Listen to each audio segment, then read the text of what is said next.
రాష్ట్రంలో ఈ ఏడాది రికార్డు స్థాయిలో సుమారు 51 లక్షల మెట్రిక్ టన్నుల ధాన్యాన్ని కొనుగోలు చేయడానికి లక్ష్యంగా నిర్ణయించుకున్నామని రాష్ట్ర పౌర సరఫరాల శాఖ మంత్రి నాదెండ్ల మనోహర్ చెప్పారు. రైతుకు ఎటువంటి కష్టం రాకుండా వెన్నంటే ఉండి ఆదుకుంటామని ఆయన భరోసా ఇచ్చారు. ప్రతి అడుగు రైతు సంతోషం కోసం, సంక్షేమం కోసమేనని ఆయన పేర్కొన్నారు. మంత్రి నాదెండ్ల మనోహర్ మంగళవారం విజయనగరం జిల్లాలో విస్తృతంగా పర్యటించారు. ఇందులో భాగంగా బొండపల్లి మండలం రాచకిండం గ్రామంలో పర్యటించిన మంత్రి నేరుగా రైతుల కల్లాల వద్దకు వెళ్లి వారితో మమేకమయ్యారు. క్షేత్రస్థాయిలో ధాన్యం నిల్వలను, నాణ్యతను స్వయంగా పరిశీలించిన ఆయన కొనుగోలు ప్రక్రియపై రైతులతో సుదీర్ఘంగా చర్చించి వారి సమస్యలను అడిగి తెలుసుకున్నారు. రైతులు బండారు కృష్ణమూర్తి, గులిపిల్లి వెంకటరమణ మాట్లాడుతూ ధాన్యం కొనుగోలు ప్రక్రియలో తమకు ఎటువంటి సమస్య లేదని, డబ్బులు 24 గంటల్లోపే జమ అవుతున్నాయని చెప్పారు. అనంతరం అక్కడ నిర్వహించిన రైతుల సమావేశంలో మంత్రి మనోహర్ మాట్లాడుతూ ప్రస్తుత ప్రభుత్వం రైతు పక్షపాత ప్రభుత్వం అని, అన్నదాతల వెంటనే ఉంటూ వారికి ఎటువంటి కష్టం రానివ్వబోమని స్పష్టం చేశారు.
డబ్బులు పడ్డాయా? చేస్తాను సరే సరే. చాలా బాగుందండి. మోడీ గారు కూడా మనకి 51 లక్షలు ఎప్పుడు గతంలో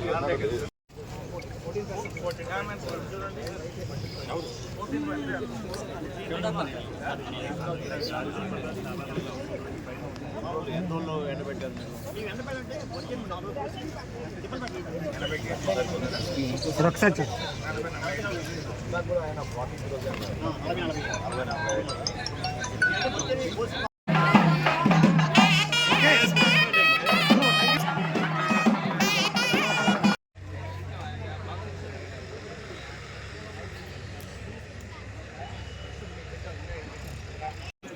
96% small and marginal farmers. So మీరు మా జిల్లా వాసుల మీద చూపించే పార్షియాలిటీ అంతా తప్పు కాదు సార్, అది కరెక్ట్ అని చెప్పడం కోసం చెప్తున్నాను సార్. నేను 96% మంది నా జిల్లాలో ఉన్న వాళ్ళు స్మాల్ అండ్ మార్జినల్ ఫార్మర్స్. మీరు ఇచ్చే డైరెక్షన్ సర్క్యులర్ ఎకానమీ అని చెప్తున్నారు సార్. చెత్త కూడా కంప్లీట్గా కోసేసి మాన్యువల్గా అక్కడ కుప్పల్లో వేసి మనకు కావాల్సిన 50% కంటే తక్కువ వచ్చిన తర్వాత మాన్యువల్ హార్వెస్టర్ ద్వారా చేసి దీన్ని కూడా మా పశువులకు వాడుకొని కంప్లీట్ సర్క్యులర్ ఎకానమీ వైపు చేసిన ఆదర్శ రైతులు సార్ మా వాళ్ళంతా. వచ్చేసి వాడు కొంటడా లేదో కూడా తెలియదు, కొంటే మనకేమి ఇస్తాడో తెలియదు, ఎంత ఇస్తాడో తెలియదు. ఆ లెవెల్ నుంచి ఈరోజు అంటే మేము ప్రతి వారం 4 సచివాలయాలు విజిట్ చేస్తాం సార్. విజిట్ చేసినప్పుడు ఆర్ఎస్సీ కూడా మ్యాండేటరీ విజిట్ చేస్తాం సార్. విజిట్ చేసినప్పుడు అమ్మిన తర్వాత ఎంతసేపులో పడింది, అదే రోజు పడింది అన్నారు సార్. సో ఇక్కడ చూసినా కూడా 95% మాకు డబ్బులు డిపాజిట్ అయ్యి కూడా అదే రోజు డిపాజిట్ అయ్యాయి సార్. ఇది మెయిన్లీ బికాజ్ ఆఫ్ నేను రైతులకంతా చెప్పి సార్ ఉన్నారని కాదు, ఒక్క రోజులో డబ్బులు ఇవ్వగలరా అని నేను కూడా అనుకున్నాను. ఎందుకంటే సో రైతులు వచ్చి నా ఆఫీస్ దగ్గరకు వచ్చి ధర్నాలు చేసి మాకు ఇంకా డబ్బుల వల్ల ఎప్పుడు వేస్తారు మీరు, 3 వారాలు అయిపోయింది, 4 వారాలు అయిపోయింది, మీకు ధరలకు తేడా అయింది అనే టైంలో చేద్దాము సార్కి పంపిద్దాం ఢిల్లీరావు సార్కి అని అనుకుంటే మినిస్టర్ గారు స్పెషల్ ఇంట్రెస్ట్ తీసుకొని మనకు 1:3 బీజీలు తీసుకున్నారు.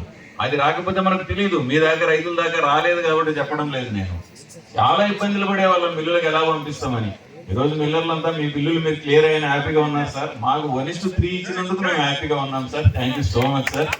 అండ్ ఏదైతే మీరు ఇప్పుడు ఎఫ్సిఐతో ప్రాబ్లం ఉందన్నారు అది కూడా మీరు సాల్వ్ చేస్తున్నారు సార్. ఇప్పుడు ఐఎమ్ వెరీ హ్యాపీ సార్. ఈ 4 లక్షలు కూడా మాకు చాలా స్మూత్ గా అయిపోతుంది సార్. లాస్ట్ స్టేజ్కి వచ్చాం sir. Mainly because of our daily guidance and support given by you sir. Thank you so much sir. Thanks.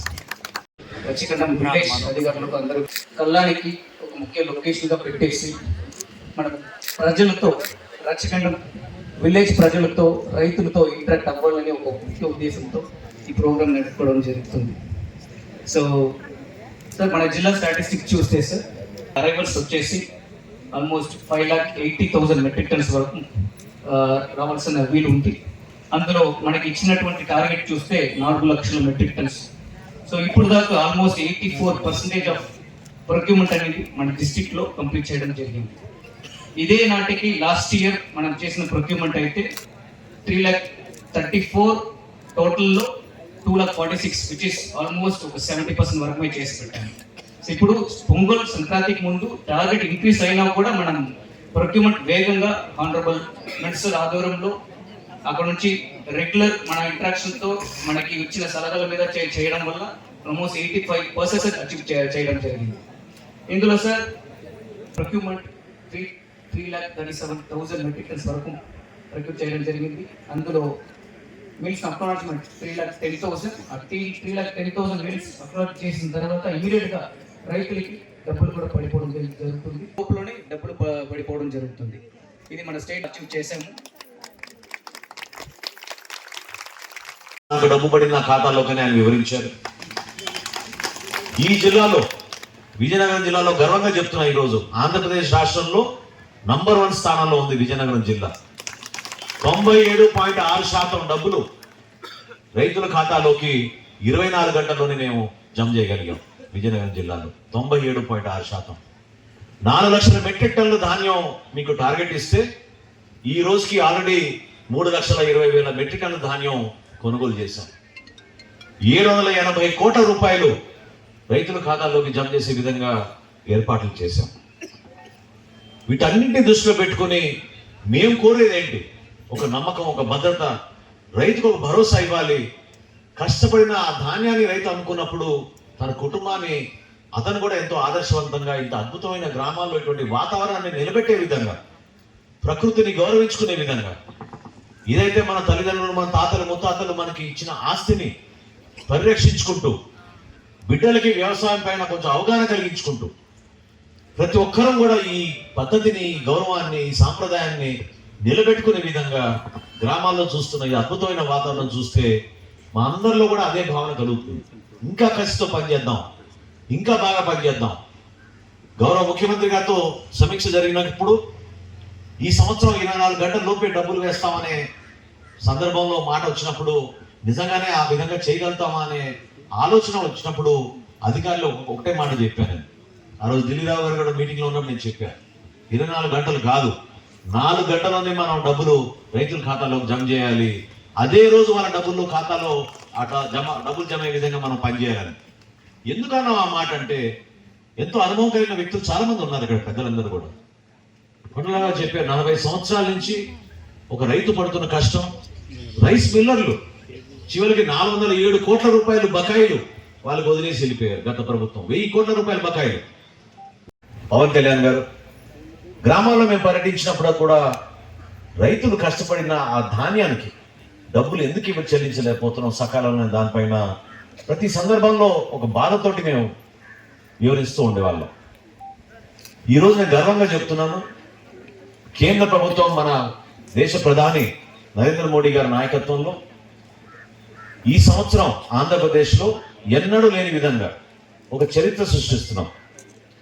ఒకే సంవత్సరంలో 51 లక్షల మెట్రిక్ టన్నుల ధాన్యం సేకరించడానికి రాష్ట్ర వ్యాప్తంగా మనం ఒక అద్భుతమైన కార్యక్రమం ప్రతి జిల్లాలో కూడా తీసుకొచ్చాం. ఇది గత సంవత్సరంతో పోల్చుకుంటే మన కూటమి ప్రభుత్వం ఏర్పడిన తర్వాత గత సంవత్సరం 34 లక్షల మెట్రిక్ టన్నుల ధాన్యం సేకరించాం. ఒక ఖరీఫ్ మాసంలోనే 8,800 కోట్ల రూపాయలు ధాన్యం సేకరించి 48 గంటల్లోనే రైతుల ఖాతాలోకి ఆ డబ్బు జమ చేశాం. ఆ ప్రభుత్వం చివరి సంవత్సరం ఎంత సేకరించిందంటే 29 లక్షల మెట్రిక్ టన్నులు. కనీసం డబ్బులు ఇచ్చారా? డబ్బులు కూడా ఇవ్వలేదు. పెద్దలు కొండలరావు గారు చెప్పారు ఎంతో ఆవేదనతో, అంటే రాజకీయ వేదికగా మనం దాన్ని వాడకూడదు కాబట్టి ప్రత్యేకంగా చెప్పాల్సిన సందర్భం ఏంటంటే, ఒక ప్రెస్ మీటో లేకపోతే ఏదో సందర్భాల్లోనో కావాలని 2 మాటలు మాట్లాడాల్సిన సందర్భం ఎప్పుడు కూడా రాకూడదు. పరిచయంతో మీరే వాళ్ళతోటి మేము వ్యాపారం చేయాలని అనుకుంటారు. మీరు చాలా వరకు మీకు చాలా మంది తెలియకపోవచ్చు, మంచి రకం ధాన్యం కొనుగోలు చేస్తే, అంటే సన్న రకం బియ్యం ఏదైతే మేము తీసుకుంటున్నామో ఆ సన్న రకం బియ్యాన్ని ఈ రోజున మనం మధ్యాహ్న భోజన పథకం కింద మన బిడ్డలకి ప్రభుత్వ పాఠశాలలో వాడుతున్నాం. 36,000 ప్రభుత్వ పాఠశాలలో 4,000 సంక్షేమ హాస్టల్లో ఈ రోజున మధ్యాహ్న భోజన పథకం కింద మనం 25 కిలోల ప్యాకెట్లు మనం అద్భుతమైన సన్న బియ్యం అందిస్తున్నాం మన బిడ్డలందరికీ కూడా. అది మీరు కూడా తెలుసుకోవచ్చు, చూసుకోవచ్చు. మీరు అందించడమే కాదు, రైతుగా గౌరవం దక్కాలనే ఉద్దేశంతో సోదరుడు కృష్ణ ఇప్పుడే చెప్పారు, ఏ విధంగా రైతుగా గౌరవం రావాలంటే ప్రతి బస్తా పైన ఎవరైతే కష్టపడి పండించారో ఆ రైతు వివరాలు ఉంటాయి. ఏ ఊర్లో పండించారో, ఏ రైతు సహాయ కేంద్రం నుంచి ఆ బస్తా వచ్చిందో ఆ వివరాలు కూడా ఉంటాయి ఆ బస్తా పైన. దేనికోసం అంటే మిమ్మల్ని గౌరవించినట్టు. మీరు ఏ విధంగా కష్టపడి పండించి మన బిడ్డల కోసం, వాళ్ళ భవిష్యత్తు కోసం మీరు త్యాగం చేసి రూపాయి అదనంగా తీసుకోకుండా ప్రభుత్వం అందించి ఆ ధరకే మీరు మంచి రకం ధాన్యం కూడా అమ్మి మన బిడ్డల కోసం పౌష్టికాహారం అందిస్తున్న రీతిని, తీరుని చూసి మేము కూడా ప్రభుత్వం నుంచి ఆ నిర్ణయం తీసుకోగలిగాం. మనకి 2 పంట ధాన్యం గురించి ఎక్కువగా లేదు కాబట్టి, వరి పంట లేదు కాబట్టి, ఉద్యాన పంటలని మీరు ఇంకా పోషి ప్రాంతంలో కూడా మీ అందరికీ అదనంగా మీకు ఖచ్చితంగా మీ ఇన్కమ్ లెవెల్ పెరగాలి, ఆదాయం రావాలి మీకు. ఎందుకంటే మన బిడ్డలందరూ కూడా చదువుకోవాలి. పాఠశాలలో ఈ రోజున ఫీజు ఎంత ఉన్నాయో మీరే చూస్తున్నారు. కళాశాలలో ఏ విధంగా పెరిగిపోయినాయో ఫీజు మీరందరూ చూస్తున్నారు. సౌకర్యాలు పెంచాలన్నప్పుడు మన గ్రామాల్లో మనం కూడా ఆ విధంగా చదువుకోవాలి, ఆ విధమైన మార్పు రావాలి. దానికి ఖచ్చితంగా ప్రతి రైతు కుటుంబంలో కూడా ఆదాయం పెరగాలి.